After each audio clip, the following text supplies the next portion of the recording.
እንግዲህ ወደብ ነው መውጫችን መግቢያችን በዛ በኩል ነው ሌላ ወደባችን አሬንጅ እስክናረግ ድረስ ትልቁ ነገሮቻችን ጥገኛ የምንሆነው ጅቡቲ ላይ ነው ጅቡቲ አልፋ በዚህ ደረጃ የኢትዮጵያ ብሔራዊ ጠላት ከሆነች ሀገር ጋር አብራ ይሄንን መውጫና መግቢያችንን በግብጽ ቁጥጥር ስር የምታስገባ ከሆነ ኢትዮጵያ ኦሬዲ የለችም ማለት የሚቻልበት ሁኔታ ነው የሚፈጠረው ነገር ማለት ነው ኢትዮጵያ መንግስት ከበስተጀርባው ዩኤ ያለች ዋነኛ አጋሩ ከተመታች የኢትዮጵያ መንግስት አቅም ይከደዋል የሚል ስሌት አላቸው በተለይ በኢሳያስ በሻዕቢያ ደጋፊዎችና በግብጽ ደጋፊዎች በቲፒኤልኤፍ በታንክና በመድፍ ያልሆነ ነገር እንዳው በአንድ ኖርዌጂያንስ ግብረሰናይ ድርጅት እንዳው ሊመለስ ይችላል ወይ ወልቃይት ወደ ባርነት ማስረሻ ሰጠ ቀጥሎ ኮሎኔል ሞአባ እንግዲህ የድርጅቱ ወታደራዊ መሪ የነበሩት ለመንግስት እጅ መስጠታቸው እንግዲህ ሆኗል ማለት ነው ኦፊኮ ባይዘው ይደጋግመዋል 97 ማን እንደሆነ ሰው የወያኔ እንትን ነበረው ቶሎሳ ነበር ተስፋዬ ቶሎሳ የሆነ ነገር ገንጥሎበታል ታውቃለህ አደጋ ይበዛበታል ኦፊኮ ላይ ማለት ነው አሁንም እንደዛ ነው ያጋጠማቸው የማይደገም እድል በአከራይ መሳቀቀን የሚያስቀርና እንዲህ በአማረ መልኩ በፒያሳ 100% ተጠናቆ ስራ ባስጀመር ነው የንግድ ማዕከላችን ላይ ሱቆችን ከፈለጉ በገዙለት ከነተከራዩ ይረከቡታል ከ2.8 ሚሊዮን ብር አጠቃላይ ዋጋ ጀምሮ እንዲሁም ለስራበትም ቢሉ ወደ ገበያ የሚገቡበት ለአመታት ከውድ እስከ ውድ ደምቆ በስራ የለመደ የገበያ ማዕከላችንን ቀድመው የራሱ ያድርጉ እንደዚሁም 90% የተጠናቀቁትን ቅንጡ አፓርትመንቶቻችንን በልዩ ቅናሽ መሸጥ ጀምረናል ቀድመው ቦታ ይምረጡ በ0911 23 3000 ወይም በ0905 33 44 66 በማንኛውም ሰዓት በመደወል ቀጠሮ ያስይዙ ሰላም ጤና ይስጥልን ውድ የአንድ አፍታ ዕለታዊ ዝግጅት አድማጭና ተመልካቾቻችን ይህ ዕለታዊ የተሰኘው ዝግጅታችን ነው በዛሬው ዕለታዊ ዝግጅታችን ከኢትዮጵያ 60 ኪሎ ሜትር ርቀት ድንበር ርቀት ላይ የተፈጸመውን የአየር ጥቃት አስመልክቶ ምን አንድምታ አለው የሚለውን ጉዳይ እና ሌሎች መረጃዎችን ይዘናል እንደዚሁም ደግሞ ባለፉት 2 ዓመታት ከካርቱም ተባሮ የኖረ ወይ ደግሞ መንግስቱ ወደ ፖርት ሱዳን የለወጠው የአልቡራን ኃይል ወደ ሱዳን ዋና ከተማ ካርቱም መንግስቱ መመለሱንና የኢትዮጵያ ድንበር ላይ የሚደረገው ጥቃት ቀጥታ ወደ ኢትዮጵያ ውስጥ ሊገባ ይችላል የሚል ስጋቶች እየተገለጹ ነው ያሉ እነዚህንና ሌሎች የቀጠናውን እንደዚሁም ደግሞ አገር ውስጥ ያለውን መረጃዎችን ይዘናል ለሚቀጥሉት 45 ደቂቃ እኔና ባልደረባዬ ደረጀ መር ከናንተ ጋር እንቆያለን እናንተም ከኛ ጋር እንቆዩ ጥሪያችን እናቀርባለን ደሬ እንኳን በደህና መጣ እንኳን ደህና ቆየኛ ማን እንዴ እንግዲህ መግቢያ ላይ ለማስቀመጥ እንደሞከርኩ አንተ እንግዳ ነገር እንግዲህ ተፈጥሯል ሱዳን ውስጥ የሚደረገው ነገር ብዙ ተንታኞች ጉዳይ ከቀጠናው ወይ ደግሞ የአገሪቷ ብቻ ችግር አይደለም እነዚህ ገልፍ ስቴት የሚባሉት የሳውዲንና የዩኤኢ ሽኩቻ ነው እየመጣለው ሽኩቻ ደግሞ ሱዳን ውስጥ ብቻ ተገድቦ አይቀርም ለኢትዮጵያም ይተርፋል የሚል ነገር በስፋት ሲያነሱ ነበር እንግዲህ ከሁለት ቀን በፊት የወጣ አንድ መረጃ ላይ የሚያመላክተው ነገር ምንድነው ከኢትዮጵያ 60 ኪሎ ሜትር ርቀት ላይ የምትገኘው እዚህ በአሶሳ በኩል 60 ኪሎ ሜትር ርቀት ላይ የምትገኘው ድንበር አካባቢ ላይ የሱዳን ወታደራዊ ኃይሉ ማለት በእነ አልቡራን የሚመራው ጥቃት የአየር ጥቃት ፈጽሟል በዚህ የአየር ጥቃትም ወታደራዊ መኪናዎችና የተለያየ የፈጥኖ ደራሹ ኃይል ላይ ጉዳት መድረሱ ተሰምቷል እንግዲህ ዋናው ነጥብ እርግጥ ነው ሱዳን ውስጥ በአልቡራንም እንደዚሁም ደግሞ በፈጥኖ ደራሹም በኩል የተለያየ ጥቃቶችን ይደራረሳሉ እሱ አይደለም ነጥቡ ማለት ነው ከዚህ ጥቃት ጀርባ ግን በዋነኝነት ባይረጋገጥም ጥቃቱን የፈጸመችው ሳውዲ አረቢያ ነው የሚል ነገር እየመጣ ነው ያለው የጥቃቱ ዋና ዓላማም የሆነው ለሚለው ነገር ሰሞኑን በአልጀዚራ አረበኛ ፕሮግራም ላይ ኢትዮጵያ ውስጥ ቤኒሻንጉል ክልል ውስጥ ለፈጥኖ ደራሹ የሚሆን ወታደራዊ ቤዝ ተገንብተዋል የሚል ነገር ሲገለጽ ነበር እሱን ተከትሎ የሱዳን የአልቡራኑ ኃይሎች ጥቃትን ወስዳለን ጉዳይ ዝግጁን ጥቃት ለመውሰድ የሚል ነገርም ክስም ሲያቀርቡ እንደነበር የምናስታውሰው ጉዳይ ነው አሁን እንግዲህ ቀኑ ደረሰና ጥቃቱ ተወሰደ አሁን የተወሰደው ጥቃት ከኢትዮጵያ ድንበር 60 ኪሎ ሜትር ላይ ነው ይባለ በሌላ አነጋገር ጥቃቱ የጦር ኢትዮጵያ የጦርነቱ አካል እየሆነች ያለችበት ሂደት እየተፈጠረ ነው ያለው ሁለተኛው ነገር ደግሞ የመን ላይ እንደፈለጉ እርስ በርስ ዋጉ ወይ የመን ሜዳ ላይ ባላቸው ሪሶርስ ጦርነቱን ሲያጣጥፉት የነበሩት ዩኤኢ እና ሳውዲ አረቢያ አሁን የየመኑ ጉዳይ እነ ዩኤኢ ገሸሽ ካሉ በኋላ እንግዲህ ወደ ሱዳን እያመራ መሆኑ ነው እንግዲህ እየተነገረ ያለው። በጎረቤታችን ለዛውም በዚህ ኪሎ ሜትር ርቀት ላይ የሁለቱ የገልፍ ስቴቶች ሀብታሞች መፈንጫ መሆኑ ለኢትዮጵያ ላይ ምንድን ነው ይዞ የሚመጣው የሚለው ነገር ነው በጣም መሰረታዊ ነገር የምናስበው። ምናልባት አገር ቤት ውስጥ ያለ ችግሮች አሉ። የኦሮሚያ አካባቢ የሚንቀሳቀስ ኦሮሞ ነጻነት ሰራዊት ብሎ ራሱን የሚጠራ ኃይል አለ። በአማራ ክልል የሚንቀሳቀስ ፋኖ ብሎ ራሱን የሚጠራ ኃይል አለ። የቲፒኤልኤፍ ጉዳይም ባልተቋጭበት ሂደት ውስጥ ይሄ ጉዳይ ቀጠናው ላይ ወይ ደግሞ ድንበር አካባቢ ላይ የሚፈጠረው ጥቃት ምናልባት ከነዚህ ኃይሎች ጋር ተያይዞ የሚያያዝበት ሁኔታዎች የሚፈጠር ከሆነ የኢትዮጵያ ዕጣ ፈንታ ምን ሊሆን ይችላል? ከዚህ ውስጥ እንዴት ነው መውጣት የምንችለው? ይህም ብቻ አይደለም። በኤርትራ በኩል ማንኛውንም ነገር ከአልቡራን ጋር ሆኖ ኢትዮጵያ አጣብቂኝ ውስጥ ለመክተት እንደሚሰሩበት በባለፈ ባወጡ መግለጫቸው የሚታወቅ ጉዳይ ነው። ግብፅም አለች ከጀርባ። እሷም በማንኛውም አጋጣሚ ኢትዮጵያን ሰላም ማንሳት፣ ለዛውን ደግሞ የጥቃት እየተፈጸመ ያለው ትልቁ የህዳሴ ግድብ ያለበት ቤኒሻንጉል ክልል አካባቢ ነው። እንዳው ተስፋፍቶ ወደ ውስጥ የሚገባ ከሆነ ግድቡ ላይ የሚኖረው አንድምታ ምን ይኖራል? ምንድን ነው የተደረገ ያለው? ምናልባት ተሳክቶላቸው ኢትዮጵያን እንከባለን ያሉት ኃይሎች የመክበባቸው ሁኔታ ነው ወይ አመላካችነቱ የሚለውን ነገር እስቲ በዝርዝር 1-3 ነጥቦችን እያነሳ ብንሄድ በሚለው ነገር ነው እንጀምር። እሺ፣ አመሰግናለሁ አማን። ብዙዎቹ ነጥቦች በደንብ አንስታቸዋል። ኢትዮጵያን እንግዲህ የመክበብ አጀንዳው በተለይ ግብጽ፣ ሳውዲ ያለች እዛ ውስጥ ሻዕቢያና አልቡርሃን እነዚህ የአራቱ ጥምረት አጌንስት ኢትዮጵያ ነው ብዙ ጊዜ ሲሰሩ የምትመለከተው። ግብጽ በአደባባይ ስለምትናገር ነው። ኢትዮጵያን የመክበቡ ስራ በየአቅጣጫው ሰራለሁ ብላለች። ጅቡቲ ላይ እንግዲህ ጠቅላይ ሚኒስትሩ ራሱ ሄደው ጉብኝት አድርገዋል። ትናንትና ከትናንት ወዲያ እዛ አካባቢ ዶራሌ ከሚባለው ወደብ ጋር በተያያዘ አንድ በልማት ሽፋን የተፈራረመችው አለ እዛ ጅቡቲ ላይ። ምክንያቱም በኢትዮጵያ የምትጠቀምበት ዋነኛነት የጅቡቲ መስመር እዛ ለመዝጋትና የአሰብንም የዛ የመዝጋቱ አካል አድርጋ በደንብ እየተንቀሳቀሰች ነው ግብጽ ማለት ነው። ከግብጽ ጀርባ ደግሞ በፋይናንስ ረገድ ደግሞ ሳውዲ አለች። ምክንያቱም ግብጽ በራሷ ኢኮኖሚያ ደቋል። በነገራችን ላይ ኢኮኖሚካሊ እነዚህ ፕሮክሲ ዋር ላይ ለመሳተፍ ብዙ እጇን አጥሯታል። ምክንያቱም በውስጧ ራሱ ትልቅ ክራይሲስ እየተፈጠረባት ነው። በመሆኑም ሳውዲ አረቢያ ከጀርባዋለች። በደንብ ረብጣ ዶላሮች ተበትነው ከግብጽ ጋር ተጎዳኝተው እዚህ ቀጠናው አካባቢ በጣም በጣም ከባድ የሆነ የኃይል አሰላለፍ እየተፈጠረ ነው። አሁን ስትመለከተው ይሄኛው የአልቡርሃን እንግዲህ ጥቃት ባለቤቱን ያልተማመነ አይደል አጥሩን አይነቀንቁ የሚባል አባባል አለ።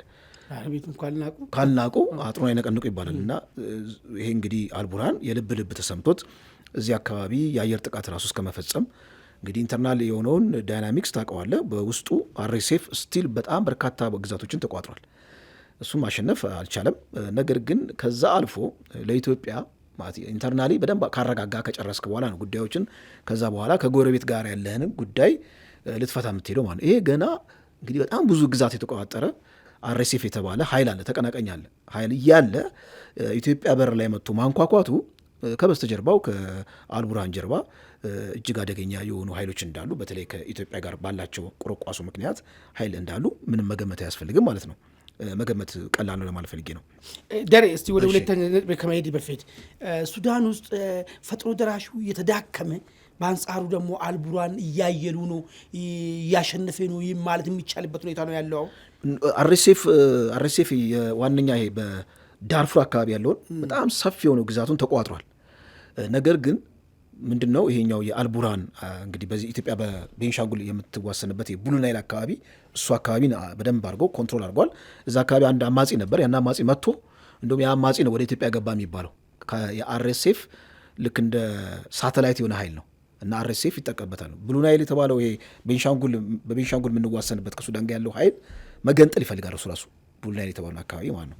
በመሆኑም የሱዳን ምንድነው ዋናው መንግስት ማለት ነው አጠቃላይ የሱዳንን ሉዓላዊነትን በማስከበር ደረጃ ቁመናው ገና አስተማማኝ አይደለም። በጣም ሰፊ የሆነ ግዛት ዳርፉር በጣም ሰፊ እኮ ነው። ወደካችን ዳርፉር የተባለው አካባቢ በጣም ሰፊ ግዛት ኮርዶባን የተባለው እጅግ በጣም ወሳኝ ስትራቴጂካሊ አልፋሽጋ ምንድነው ኤልፋሸር የተባለችው እጅግ በጣም ወሳኝ አካባቢዎች ስቲል በአርኤስኤፍ ቁጥጥር ስር ነው ያለው። ግን ካርቱም አካባቢ እኮ አልነበረም አርኤስኤፍ በፊትም ለደህንነት ብለው ማለት ነው እዚህ በፖርት ሱዳን አካባቢ ነበር መቀመጫቸውን ያደረጉት እንጂ ካርቱም እኮ ከገቡ ቆይቷል እኮ የአልቡርሃን ሰራዊት።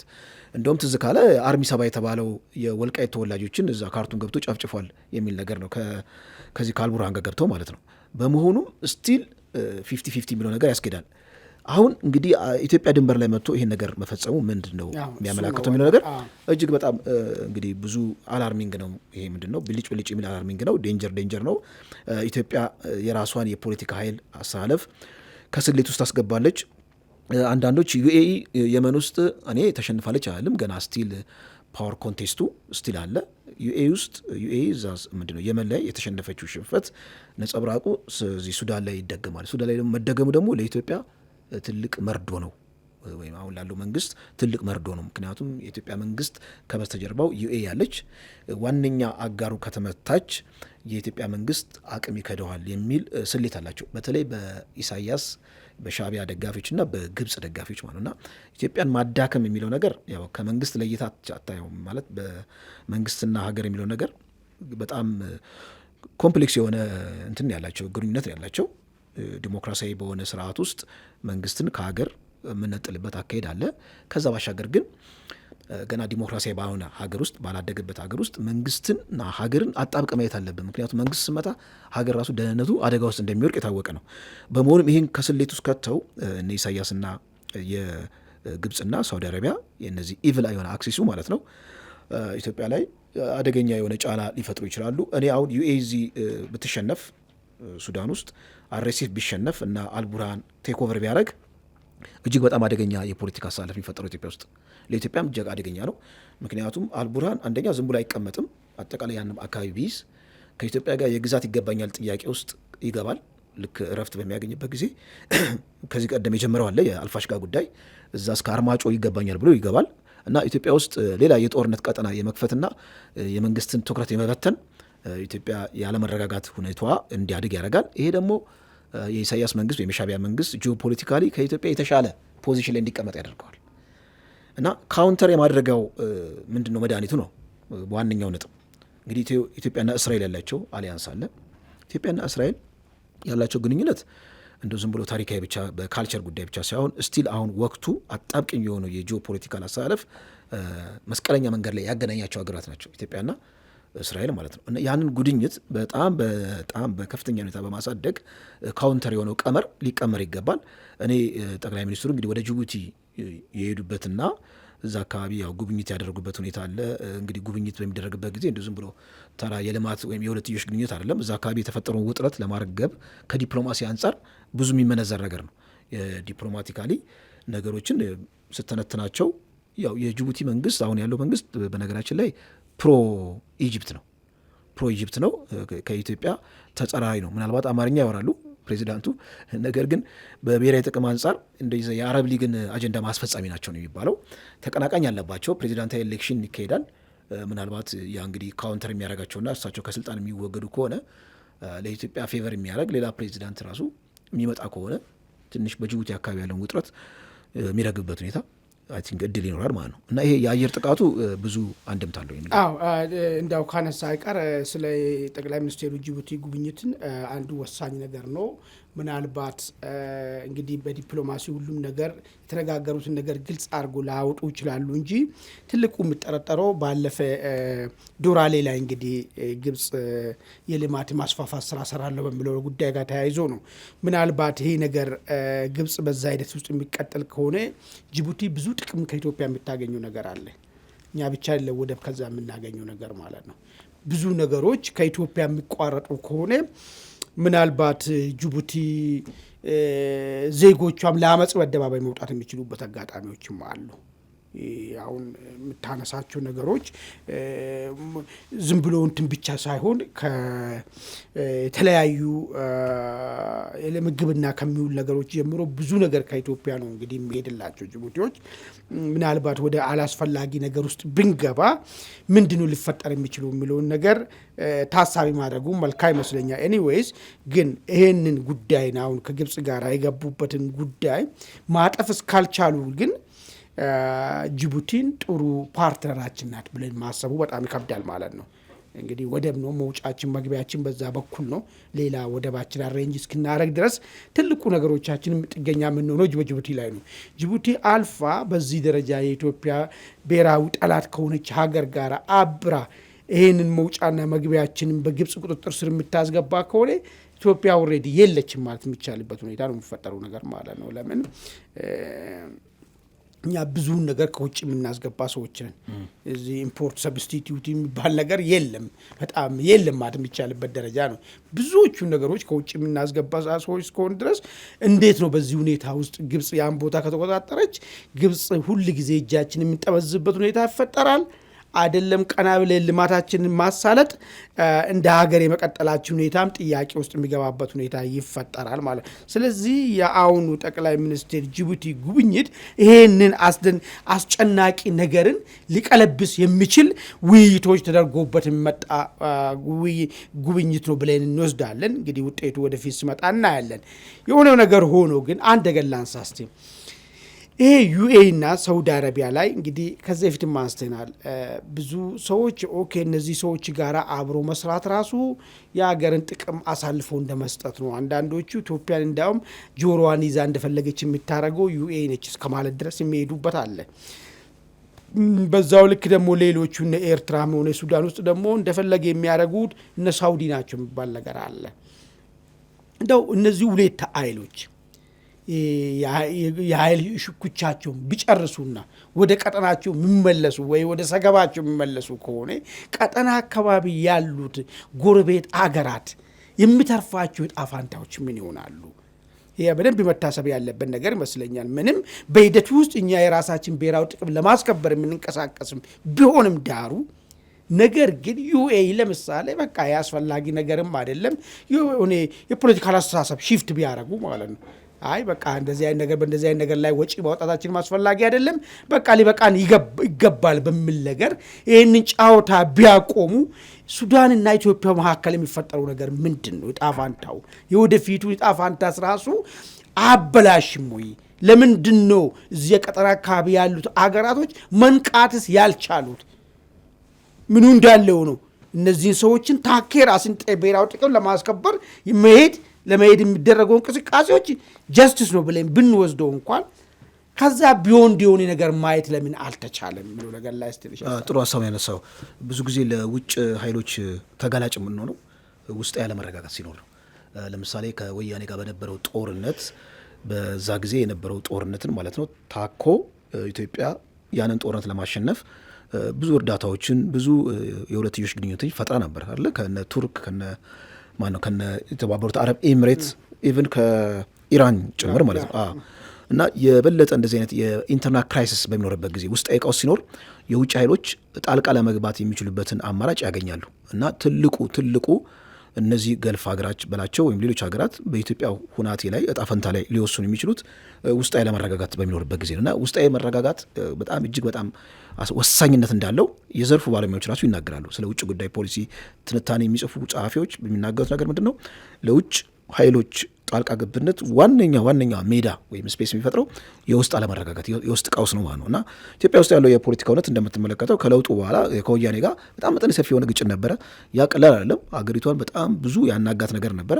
እንግዲህ ረጅም እጅ በዛ ጉዳይ እንዲገባ ተደርገዋል። ያው በወያኔ ዘመንም እንዳለው ነው ማለት ነው። በዚህ ደግሞ ከእንደገና ደግሞ አሁን ደግሞ ኢንተርናል ፖለቲክስ ስትመለከት ግጭቶች አሉ። አማራ ክልልም ኦሮሚያ ክልልም ወያኔም ልክ እንደ ዲፋክቶ ስቴት ከቦ ቁጭ ብሏል። እነዚህ ነገሮች የውጭ ኃይሎች ጣልቃ እንዲገቡ አድርጓል ማለት እና እነዚህ ሀገራት ውስጣዊ ፖለቲካቸውን እስካላሻሻሉ ድረስ ውስጣዊ ችግራቸው እስካላሻሻሉ ድረስ የውጭ ኃይሎች ጣልቃ ገብነት የማይቀር ነገር ነው። እንደው የውጭ ኃይሎች እንዳልከው በቃ ጥርርግ አድርገው ቢወጡ ይሄ ቀጠናውን ጥርርግ አድርገው የምትወጣው ነገር አለ። አሁን እንትኖች አሉ ታላላቅ ሀገራት እኮ በራሳቸው የቤት ስራ ተወጥሮ ነው እነ ሩሲያ ስቲል ሩሲያም ራሱ ያማተረች ነው እዚህ ፖርት ሱዳን አካባቢ የራሷን ቤዝ ለመፍጠር ቻይና እስራኤል አሁን አዲስ ኃይል ሆና መታለች እና ስቲል የሚተው ነገር አይደለም ይሄ በቃ ኦልሬዲ የህልውና ጉዳይ ነው እና የገልፍ ስቴቶች እንኳን እነሱ እንኳን ቢያረጉ እነዛ ስቴቶች አሁን በአዲስ መልክ እየመጣች ስለሆነች እስራኤል የራሷን አሊያንስ ክሬት እያደረገች ነው እንደውም አረብ ሀገራትን ለሁለት እየከፈለች ነው እነ ሞሮኮ እነ ባህሬን አሁን የሶማሌላንድ ብላ የእሷ እንዳለ አጠቃላይ አሊያንስ አርጋ ራሷን ዩኤኢም ራሷ የእሷ አሊያንስ ሆነው አዲስ የፖለቲካ ኃይል አሳልፍ የተፈጠረ ነው ማለት እና እዚህ አካባቢ ጣልቃ መገባቱ ወይም ደግሞ አይናቸውን መትከላቸው የማይቀር ነገር ነው። በመሆኑ ትልቁ የቤት ስራ ያለው የውስጣዊ የሆነውን የፖለቲካ ህይወታችንን ማስተካከል በተለይ እንደ ኢትዮጵያ ማለት ነው። የኤርትራ ጉዳይ ያው እሱ ተጋር ነው ይብሰል ነው። መልካም እንግዲህ ወደ ሁለተኛ አጀንዳችን እስቲ ሂድና ሁለተኛ አጀንዳችን የኢራን ጉዳይ ነው። የኢራን ጉዳይ ባይዞ ብዙም ትኩረት እያገኘ አይደለም በአገር ውስጥ በኢትዮጵያ ሀገር ውስጥ ባሉት ሚዲያዎችና ኢትዮጵያ ጉዳይን በሚሰሩት ኃይሎች ማለት ነው። በዓለም አቀፉ ትኩረት አግኝቷል። ኢራን ውስጥ አደገኛ ህዝባዊ አመጽ እየተካሄደ ነው ያለው። እስካሁን ድረስ በተካሄደው ህዝባዊ አመጽ ከ500 ሰዎች በላይ በኢራን መንግስት ተገድለዋል። በ10 ሺዎች የሚቆጠሩ ደግሞ ወደ የእስር ቤትና ማጎሪያ ካምፕ ታጎሩ ነው ያሉት። ይሄ የውስጥ ጉዳያቸው ነው።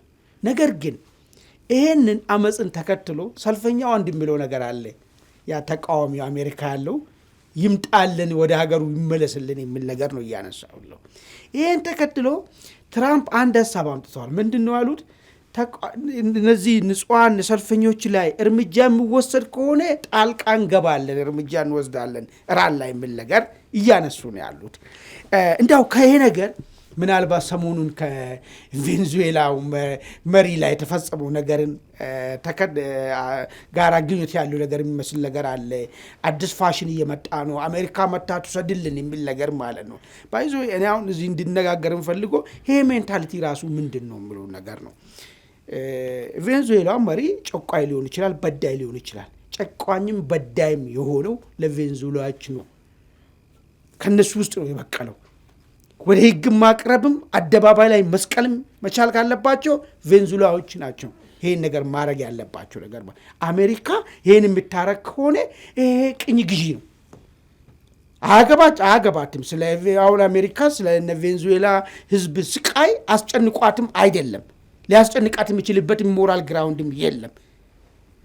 ይህ እንዲህ እንዳለ አሁን ኢራን ውስጥም አሜሪካ መታ ጥቃት ወስዳ ነጻ ታውጣና አይን ነገር የሚል ነገር እየመጣ ነው ያለው። አሜሪካም ደግሞ ጣልቃ ገባለሁ የሚለውን ነገር ማለት ይሄ ስቴት ሶቨርኒቲ የሚባል ነገር ጥያቄ ውስጥ እየገባ ነው ያለው። ይሄ አዲስ ፖለቲካ አመለካከት የሆነ መሪዎች በጨከኑበት ጊዜ በከፉበት ጊዜ አምባገነን በሆኑ ሁሉ ጊዜ አሜሪካ መታ እንዲታርግልን የሚል አመለካከት ማህበረሰብ ውስጥ የሆነ ሀገር ማህበረሰብ ውስጥ መፈጠሩ ምንድነው? ምናልባት አዲሱ ኒዮኮሎኒያሊዝም ብለው ነገር ማለት ናፋቂነት ነው ወይስ ምንድነው? ከምን የመነጨ ነገር ነው? ድርጊቱስ ራሱ እንደ በምን ሂሳብ ነው እንደ ጀስቲስ የሚታየው? ሌሎች አገራቶችስ ራሱ ለምን ዝም ይላሉ? ለምሳሌ ቬንዙዌላ ላይ ያን ነገር ሲፈጸም ጥቂት የደቡብ አሜሪካ ሀገራቶች ተቃውሟቸውን አውጥቷል። ሌላው ግን ዝም ብሎ ነው ያየው። ይሄ እኮ የአንድ አገር ሉዓላዊነት ጉዳይ ነው። ገብተዋል አይደል? ነግበኔ የሚባል ነገር አለ። አገር ከዚህ በኋላ እንደፈለገች አሜሪካ ገብታ እንደዚህ የሚታረቅ ከሆነ አገር አለ ማለት ሉዓላዊነት አለ ማለት ይቻላል ወይ የሚለውን ጉዳይ እስቲ አያይዘ እንድበትና ኢራን አካባቢ ላይ የተፈጠረው ነገር ለምሳሌ መንግስት ቢፈርስ ኢራን በግንባር ቀደም ሀውቲ ደጋፊ ነች፣ ታውቃለህ። የምታስታጥቆ እሷ ነች። እዚህ ቀጠና የኛ ቀጠና አካባቢ ማንኛውም ከኢሳያስ ጋራም እንደዚህ የምታደርገው ባለፈም ብዙ መሳሪያዎችን አምጣ መስዋዕት ላይ ያራገፈችለት እሷ ነች። ምንድነው ይዞ መጣ? ከኢትዮጵያ ጥቅም አንጻርም ደግሞ በአንድ ቀጭን መንገድ እናዳለን ማለት ነው። ኢትዮጵያ ምንድነው ይዞ መጣ ብሎ ነገር ዓለም አቀፉ ለሐሳብ እንስጥበትና እስቲ ከኢትዮጵያ አንጻር ደግሞ ምን ይዞ መጣል የሚለው ጉዳይ እናያለን። በጣም ሁለት ነጥቦች አሉ። የመጀመሪያው እንዳልከው በዓለም አቀፍ ደረጃ አዲስ ፋሽን በዓለም አቀፍ ኢንተርናሽናል ሪሌሽን አዲስ የፖለቲካ ሀሳቤ እየተቀነቀነ ነው። እንደውም ትራምፕ እኮ የሆነ ግሪንላንድ የተባለ ደሴትን ከዴንማርክ ነጥቅ ይወስዳለሁ ብለዋል። ኔሽን ስቴት የሚለው ኮንሴፕት ወይም ሀገረ መንግስት የሚባለው ሲመጣ ምንድነው የተባለው? ሀገራት የማይገረሰስ ሉዓላዊነት አላቸው፣ ችግሮቻቸውን በዓለም አቀፍ ተቋማት ይፈታሉ፣ በስምምነት በትሪቲ ይፈታሉ ተብሎ በፊት ኢምፓየር ስቴት ሲባል ኢምፓየር ስቴት ማለት ምንም ወሰን የለህም፣ በቃ አቅም እስካለ ድረስ የትኛውንም አካባቢ መውሰድ ትችላለህ እና ዓለም ሁሉ ያንተ ነው ጉልበቱ እስካለ ማለት ነው። ይሄ እንግዲህ ከ16ኛው ክፍለ ዘመን በፊት የነበረ አወቃቀር ነበር። አሁን ወደ 16ኛው ክፍለ ዘመን ወደ ነበረው የፖለቲካ እሳቤ እየተመለስን ይመስላል። አሜሪካ አዲሷ ኢምፓየር ስቴት ነች፣ ኔሽን ስቴት አይደለችም። በቃ ምክንያቱም የፈለገችውን ግዛት አሁን ግሪንላንድን መንጠቅ፣ ከዛ በኋላ አሁን ቬንዙዌላ በጣም ሉዓላዊ የተባለ መንግስትን እንዳልከው ዶሜስቲካሊ የፈለገው ኢቭል ቢሆን ማለት ነው በዓለም አቀፍ ስምምነት በዓለም አቀፍ ተቋም አሰራር ሂደት ውስጥ ነው ይሄ ነገር ሊፈጸም የሚገባው። ሌሎች ሀገራት ለምን ዝም አሉ? ያው ግሎባላይዜሽን እንግዲህ አሁን ትልቁ ችግር ምንድን ነው? የሰሜኑን ዋልታ የሰሜኑን ሀገር የሚባሉትን እነሱ የሁሉ ነገር አድራጊ ፈጣሪ ፖለቲካሊ፣ ኢኮኖሚካሊ፣ ማህበራዊ ሁሉ ነገር አድራጊ ፈጣሪ ነው ያደረጓቸው እና ተመጽዋች ናቸው፣ ጥገኛ ናቸው። የአሜሪካንን ፊት እያዩ ወይም ደግሞ የዌስተርኑን ወርልድ እያዩ ነው ጉዳዮችን የሚከውኑት። እንደውም ይገርማል፣ ግሪንላንድ ላይ እኮ ዴንማርክ የኔቶ አባል ነች። የኔቶ አባል ሆና ኔቶ ራሱ በይፋ መቃወም ራሱ አልቻለም። አሜሪካ ነው ማለት ነው እንግዲህ አስበው እና እስከዚህ ደረጃ ደርሷል ማለት ነው። እና አሜሪካ ዩኒፖላር ሆና ወይም ደግሞ አንድ ዋልታ ሀገር ሆና ሾላ እየወጣች ይመስላል። እነ ቻይናም እነ ሩሲያም የራሳቸው የቤት ስራ ስላላቸው ማለት ነው። ከዚህ አንጻር ዓለም አቀፍ ሁነት ላይ እየተፈጠረ ያለው ሁነት ከ16ኛው ክፍለ ዘመን በፊት ወደ ነበረው የፖለቲካ ውቅር የተመለሰ ይመስላል። እንግዲህ በጣም ጠንካራና እጅግ በጣም ሀያል የሆነ ሀገር በማንኛውም ሰዓት ጦሩን ሆ ብሎ የሆነ ግዛትን ወደ ግዛቱ መጠቅለል ይችላል እንደማለት ነው። አንዳንዱ ያው እንደ ቀልድም ከተወሰደ የአሰብ ጉዳይ እንግዲህ ጥንካሬ ካለ ልክ እንደ ግሪንላንድ አሜሪካ ግሪንላንድ እንደወሰደችው አሰብንም ብትወስድ ማንም አይቃወምም። ምክንያቱም የዓለም አቀፉ እሱና አይገናኝም። አናሎጂው የተለየ ነው። የራሲ መሬት ነው በሆነ ተንኮል በሴረኞች በአገር ጠል በሆነ ቡድኖች የተቀማክና እንድትቀማ ያደረገበት ሂደት ነው። እሱም አሁን ምንም አይ ኮንታክት የሌለ ነገር ማለት ነው። አስባ አሜሪካ ቬንዙዌላ ሄዳ መሪውን ይዛ መውጣት መሪ ወስዳ ግዛት መንጠቅ አሁን ምንድን ነው የሚያገናኘው ነገር? ምንም አይደል። ኮት ልታረግ የሚችለው ታሪካዊ እንትን እንኳን የኔ ነው የምትልበት ነገር የሌለበት ቦታ ላይ ማለት ነው። ስለዚህ ሀገራቶች ሁሉም የየራሳቸው ሉዓላዊ ግዛቶች ናቸው የሚለው ጥያቄ ገብቷል። አሁን ጥሩ አድርጌ ነው ያመጣው። ወደ ኢምፓየር ስቴት እየሄድን ነው። ወደ ኢምፓየር ስቴት እየሄድን ነው። የኮሌጅ ኮርስ ላይ ዋን ላይ ይሰጣል። ሀገራት የማይገረስስ ሉዓላዊነት አላቸው። እሱ ብቻ ነው ቀረው። መንግስት ማለት እንደዚህ ነው ምናምን። እሱ አሁን ኮሌጅ ውስጥ የምትማራቸው ናቸው። ግን እውናዊው ዓለም ስትመለከተው በእርግጥ በዛ በተማርነው ትምህርት መንገድ ነው ወይ የሚዘወረው ስትል በቃ ኃይል ነው። አዚህ እንደው ዘዴ እስራኤል እኮ ሶማሊላንድን በቃ አቅሻለሁ ስትላት ትንሽ ሀገራት ተንጫጩ። ከዛ በኋላ ማን ነው እስራኤል ላይ ጫና ያሳድረው? የለም። ኢትዮጵያ ላይስ ኢትዮጵያ በዛ ጊዜ የሆነ ኤምኦዩ ስለተፈራረመች ብቻ ማለት ነው እስከ ዛሬ ድረስ ኢትዮጵያ ላይ የተመዘዘው ሰይፍ ማለት ነው ወደ ሰገባው አልገባም እስከ ዛሬ ድረስ ማለት እና የሀገራት አቅም ነው ታሳቢ የሚደረግ። ሪያሊዝሙ በቃ በደንብ አድርጎ እያበበ መጥቷል። ሁለተኛው ነጥብ ስትመለከተው የኢራን መፍረስ ወይም ደግሞ የኢራን ልክ በሶሪያ መንገድ ይመስላል ወይም በሊቢያ መንገድ። አሁን የሊቢያ ትዝ ካለ ዜጎቹ ወጡ። በቃ ካሁን በኋላ ይሄ አምባገነን መንግስት አይመራንም አሉ። ገደለ ያው ብገለው የሚያልቀው ሰፊው ህዝብ ነው ይባላል በአባባል እና ገደለ ከመጨረሻ ላይ ምዕራብ ኔቶ ኢንቮልቭ አድርጎ ከዛ ሊቢያን በጣም ደካማ ስቴት የፍራጃይል ስቴት አረጋት ማለት ነው። እና ኢራን ወደዛ የምትቀየር ከሆነ እኛ ቀጣና ራሱ ትልቅ ኢምፓክት አለው። አንደኛው የሻዕቢያ የኢሳያስ መንግስት እንደምታውቀው በጣም ብልጣብልጥ ነው። እዛ ጋር ሳውዲ አረቢያንም ይይዛል በቀይ ባህር ፎረም። በውስጥ ታዋቂነት ደግሞ ከኢራንም እነ ድሮን ይቀበላል። ድሮን እየተቀበለ ሀውቲ ላይ የሚደረገውን ኦፕሬሽን ማለት ነው እሱን ካውንተር እንዲደረግ ያደርጋል ማለት ነው። ምክንያቱም ቀጥታ ከዚህ ከዩኤ ጋር ያለው ቁርቋሶ እዚህ ደቡብ የመን ላይ ማኒፌስት ስለሚያደርግ ማለት ነው። ደቡብ የመን ላይ ማኒፌስት ያደርጋል እና እንደውም ባለፈው አዘርባይጃን መርከብ በሚጠለፍበት ጊዜ አዘርባይጃን ማለት ስትሮንግ የእስራኤል አሊያ እንትን ነች፣ ምንድን ነው ፍሬንድ ነች እና አዘርባይጃንን መርከብ ለመጥለፍ ቀጥታ ትእዛዝ የተቀበለው ከኢራን ነው የሚባለው። ከኢራን ትእዛዝ ተቀብሎ ከዛ በኋላ የአዘርባይጃንን መርከብ አግቶ ከተወሰነ ጊዜ በኋላ የለቀቀው ማለት ነው የኢሳያስ መንግስት። እና ኢሳያስ መንግስት የኢራን መፍረስ ወይም ደግሞ የኢራን አደጋ ውስጥ መውደቅ አንድ ክንፉ ይነቀላል ነው። አንድ ክንፉ መነቀሉ የራሱ የሆነ እንግዲህ ሚና አለው። ኢኮኖሚካሊ እጅግ በጣም ደካማ መንግስት ነው። እንደውም አሁን አንድ ሾልኮ የወጣ ተብሎ ያየሁት መረጃ የኤርትራ ኢኮኖሚ እጅግ በጣም አደገኛ አጣብቂኝ ውስጥ ከመውደቁ የተነሳ ምናልባት የሀገሪቱን አጠቃላይ ጣፈንታ ወደ ፍርሰት ወይም ደግሞ ወደ ፌልድ ስቴት ያመራታል የሚል ነገር ነውና እንደዚህ አሁን ኢራን የተባሉ የእሱ ሳተላይት እሱ እንደ ሳተላይት የሚቆጥሩት ኃይሎች አደጋ ውስጥ መውደቃቸው ቀጥታ ኢምፓክት አለው ለኢሳያስ መንግስት። ያ ደግሞ ከኢትዮጵያ ጋር ላለው ትስስር ወይም ደግሞ ንጽጽር ኢትዮጵያ አድቫንቴጅ የምታገኝበት ሁኔታ አለ። አሁን ዩኤኢ የመን ተመታለች፣ ስለዚህ ኢትዮጵያ አደጋ ውስጥ ትወድቃለች እዚህ በሱዳን ውስጥ እንደሚባለው ሁሉ ልክ ኢራን ስትመታ ቀጥታ ኢሳያስም መንግስት አደጋ ውስጥ ሊወድቅበት የሚችልበት እድል በጣም ከፍተኛ ነው። ከዛ አንጻር መመልከት እንችላለን ማለት ነው። አዎ እንግዲህ አሜሪካ ጣልቃ ትገባለች አገባም። ምናልባት የሊቢያ ሁኔታና የኢራን ሁኔታ አንድ ነው አንድ አይደለም የሚለው ነገርም ማየቱ ጠቃሚ ይመስለኛል። ኢራኖች በዚህ ደረጃ በሊቢያ ደረጃ አይደሉም። አንደኛ መታመን ያለበት ነገር ባለፈ ያ ሁሉ ነገር ዘንቦባቸው ሰርቫይቭ አድርጓል ምንም ቢሆን ማለት ነው። ስለዚህ ያላቸው ቴክኖሎጂም የሰዎቹም ኮንሽየስነስም በዛ ደረጃ አይመስለኝም። ስለዚህ የሚመጣውን ነገር እስቲ በሂደት የምናየው ጉዳይ ይሆናል። እስቲ ደሬ ከዛ እንውጣና ወደ አገር ቤት እንመለስ። እስቲ አሁን ዞርን ቀጠናው አካባቢ ምንድን ነው እያንዣበበብን ያለው?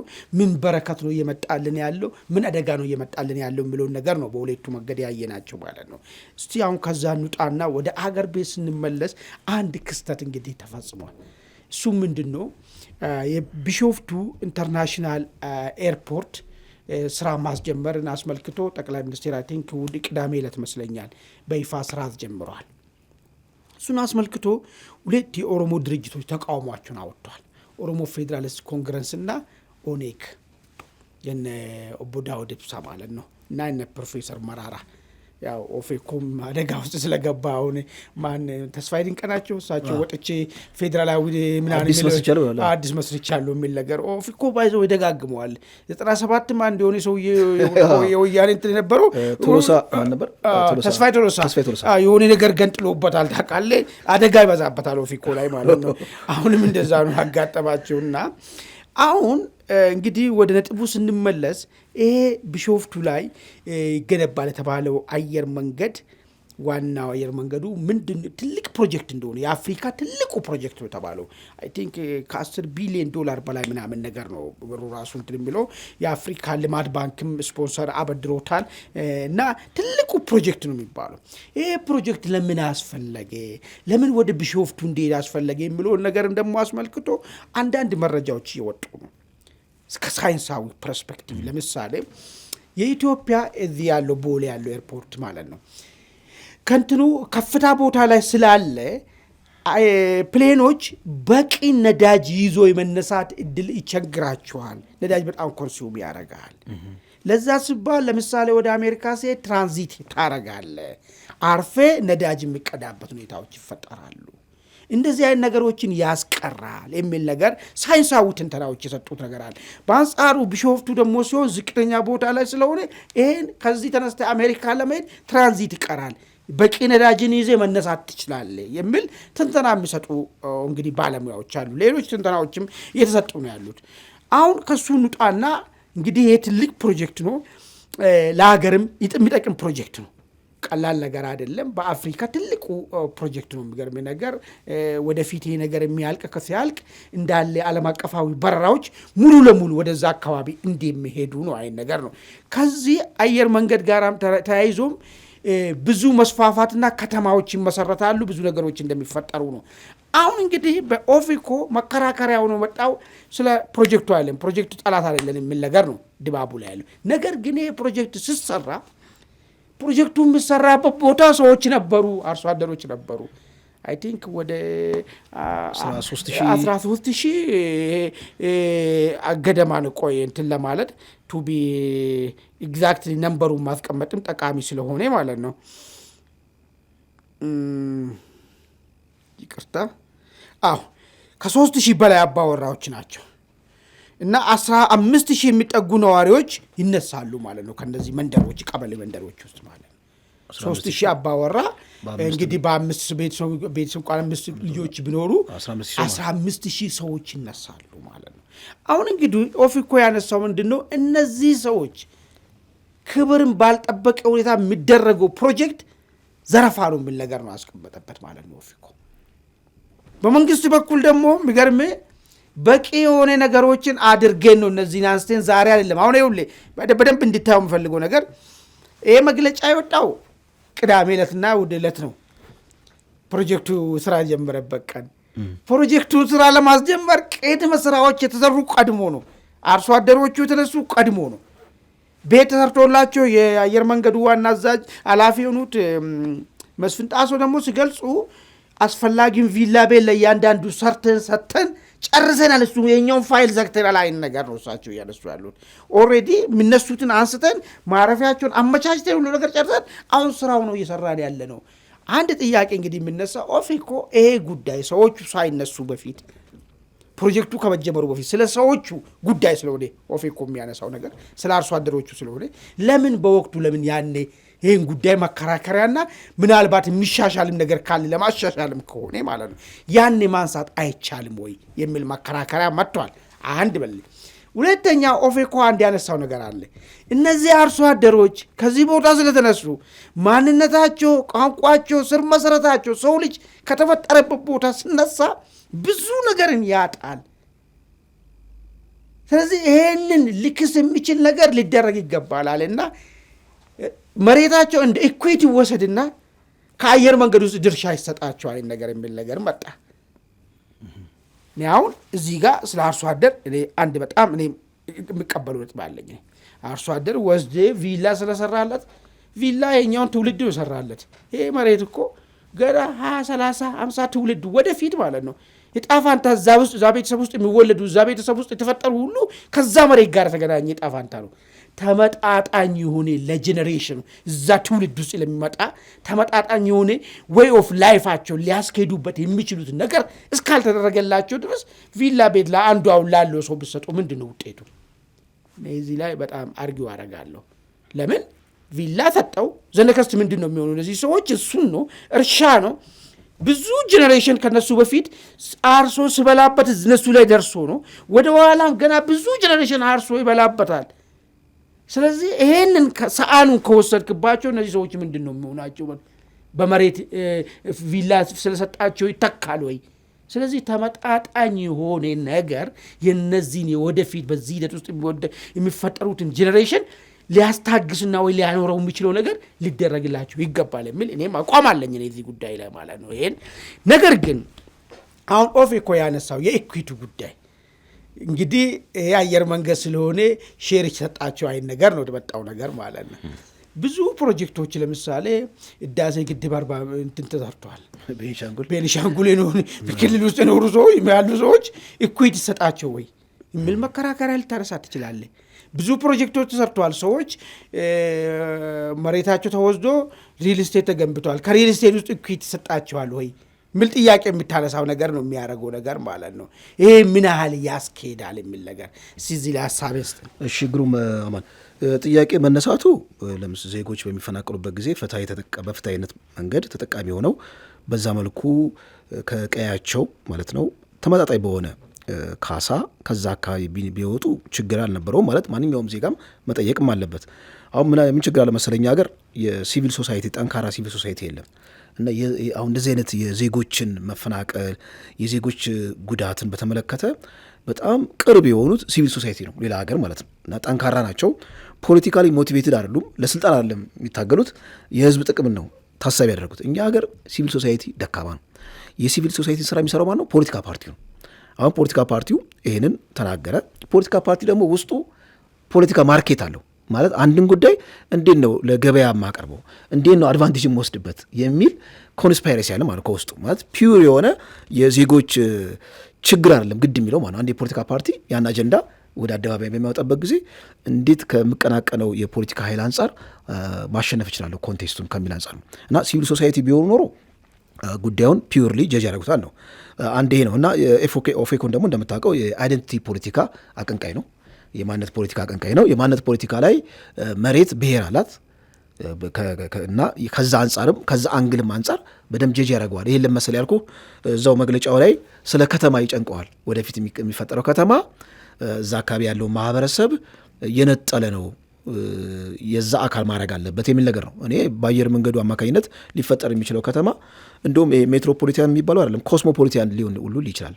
የውጭ ሀገር ዜጎች ፓይለቶች ምናምን ብዙ ኮሚኒቲ ያለበት ወሰብሰብ ያለ የሆነ ከተማ ሊሆን ይችላል። ያ ደግሞ በኦፌኮን የፖለቲካ እሳቤ አንጻር ሲመዘን ከአይደንቲቲ ፖለቲካ ጋር የሚጣረስ ነው አይደል? አይደንቲቲ ፖለቲካ ላይ በአብዛኛው ግድ የሚልህ ያ ዲኤንኤ መኖር ያለበት የሚወክለው ማህበረሰብ ዲኤንኤ በዛ ከተማ ውስጥ ሊኖር ይገባል የሚል ነገር ነው። የከተማ ዲኤንኤ ደግሞ ይለያል። ከተማ ማለት ሜልቲንግ ፖት ነው፣ በቃ አቅላጭ ነው፣ ያቀልጣል፣ የትኛውንም አይደንቲቲ ያቀልጣል ከሚል አንጻር ነው። ግን ዞሮ አንተ ፍትሐዊ የሆነ ነገር አንስተሃል። ወያኔ እኮ በማይረባ ፍራንካ አርሶ አደሩን እያፈናቀለ እዚህ ከተማ ውስጥ ማለት ነው ስንት ማህበራዊ ቀውስ እኮ መጥቷል። እዚህ በማስተር ፕላን በሚለው ማለት ነው። እንደውም ለ2010 እንግዲህ አሁን ብዙ ፋክተሮች አሉ ይባላል።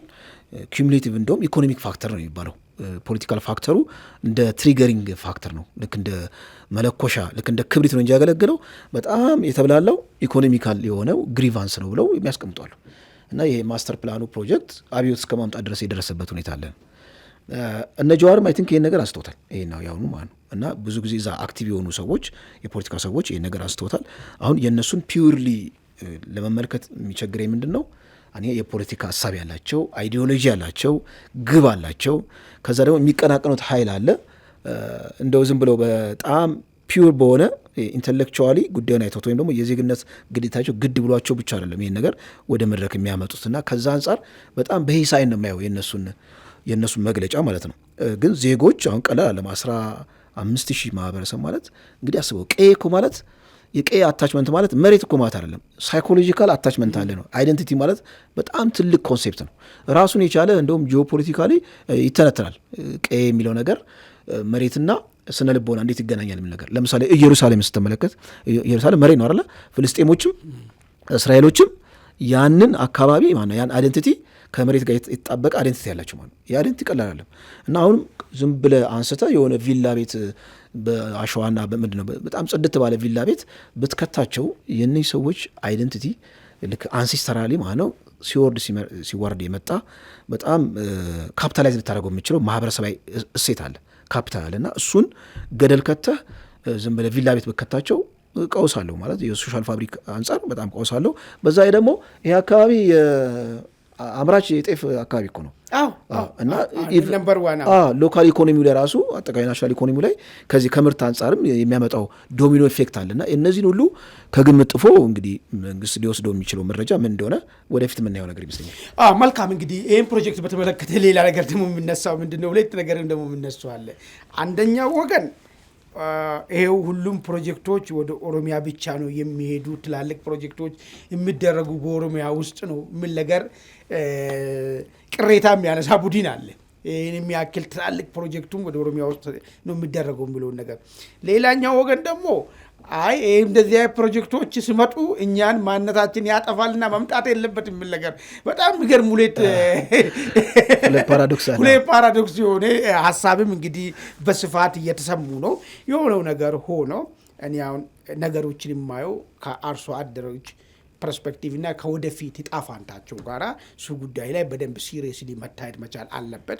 ፕሮጀክቱ ለአገር ይጠቅማል። አገር ነው በዚህ ውስጥ ነገም ብዙ ነገር የሚያገኘው እንጂ ግለሰብ ወይ ምናምን ብቻ አይደለም። ቅድም አንተ ያልከው ሁሉም የየራሱን የካርታ መጫወቻ ነጥብ ነው ይዞበት የሚመጣው። ነገር ግን ይሄ ፕሮጀክት ቢኖር ነገ ሌላም ዛሬ ተቃዋሚ የሆነ መንግስት የሚሆንበት ሁኔታዎች ይኖራሉ። እንደዚህ ጋም ደግሞ ከዚሁ የጋራ ዳቦ ተቋዳሽ የምንሆንበት ሁኔታ ስላለ ጠቃሚነቱ የተሻለ ነገር ነው። ግን ሰለባ እንዳይኖር ጥንቃቄ መደረግ አለበት በሚል ወደሚቀጥለው አጀንዳችን እንሻገር። እንግዲህ የሚቀጥለው መጨረሻ አጀንዳችን የወልቃይት ጉዳይ ነው። ወልቃይት አካባቢ አዲስ ትኩሳት መጥቷል። ምናልባት ቲፒኤልኤፍ በቀጥታ ሁኔታ ወልቃይትን ደርምሼ ገብቼ ከዚህ በኋላ ተፈናቃዮችን ይዘን ነው የምንሄደውና የምናስገባው የሚል ነገር ነበረ ዛቻዎች። እሱ ያው በተለያየ መንገድ ያሰቡበትም ያመኑትም ኃይል ከጀርባቸው የከዳቸው እነሱ በሚፈልጉ ልክ ሳይሆን እነሱ ሁሉም ነገር እንዲጋፈጡ ነው። በተለይ እነሱ ሻዕቢያን ነበር የሚተማመኑት የነበረው። ሻዕቢያ ደግሞ የሚያስበው እነሱ እንደሄዱበት ነው እንጂ እሱ ምናልባት ወይ በሎጂስቲክ ወይ ደግሞ በተለያየ ነገር ይገዛ ካላደረገ በቀር ቀጥታ የጫውታውን እንትን እሱ ማድረግ አይፈልግም። በዚህ ምክንያት ደንፍቶ አደንፍቶ እዛው ቀረ። ምንም ሊፈጠር አልቻለም። አንድ ትንሽ እዚህ አፋር አካባቢ ትንሽ ተኮሱ፣ በዛው ቀረ ነገሩ ማለት ነው። ስለዚህ በቲፒኤልኤፍ ትከሻ ያሳካል የተባለው ነገር እንደማይሳካ ስታወቅ አሁን ደግሞ አዲስ ሴራ ደግሞ መጣ። እነዚህ ግብረሰናይ ድርጅቶች እንግዲህ 2 ግብረሰናይ ድርጅቶች ምናልባት አንዱ የኖርዌይ እና ምንድነው በዋነኝነት እዛ አካባቢ ማህበረሰብ ልማት ላይ ነው የሚሰሩት። ነገር ግን ይህን ሲሰሩ ማህበረሰቡ ራሱን በማይጠራበት ሁኔታ ማህበረሰቡ ራሱን እንዴት ይወክላል? እኛ ወልቃይቴዎች ነን፣ እኛ የበገበድር ነን፣ ሰሜን ጎንደር ነን የሚለውን ነገር ነው ሀሳብ የሚያቀርበው።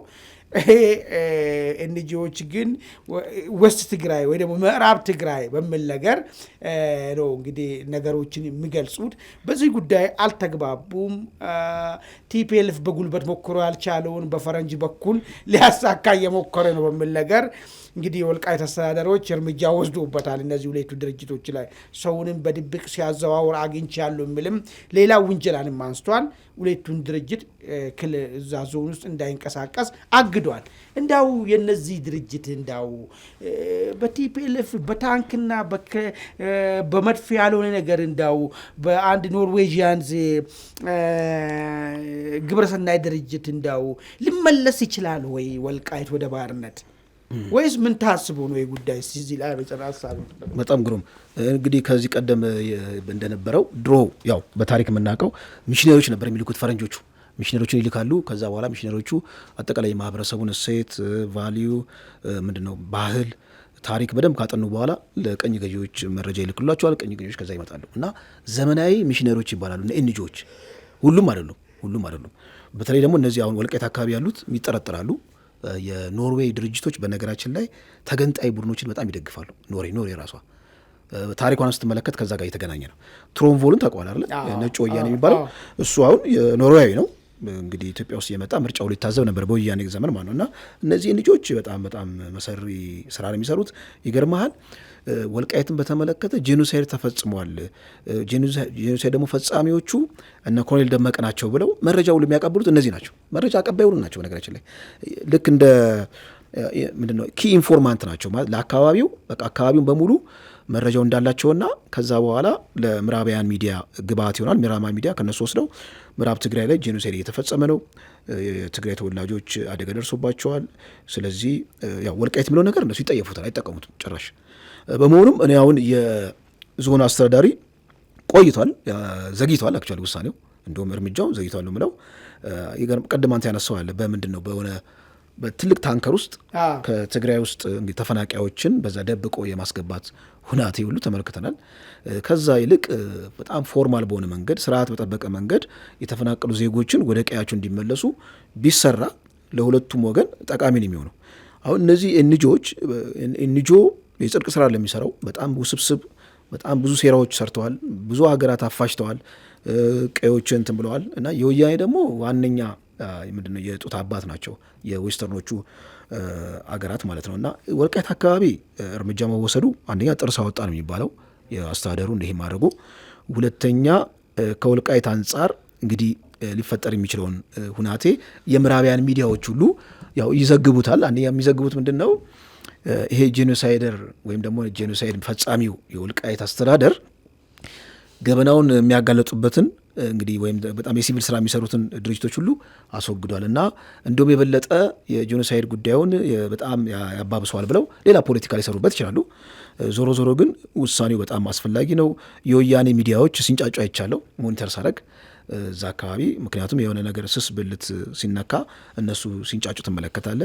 በአብዛኛው ጊዜ እንደዚህ አይነት እርምጃ ሲወሰድ የነዛን ደጋፊዎች መመልከት ነው። ኢሳያስ የሚደግፋቸውን ኃይሎች ልክ ስትነካ እዛ አካባቢ ኢሳያስ መንግስት አካባቢ ምን ተፈጠረ የሚለው ነገር ሞኒተር ማድረግ ነው። እና በአብዛኛው ጊዜ ከወልቃይት ጋር በተያያዘ እንግዲህ እነ ኮሎኔል ደመቀ ትንሽ ድምጻቸው ጠፍቶ ነበረ።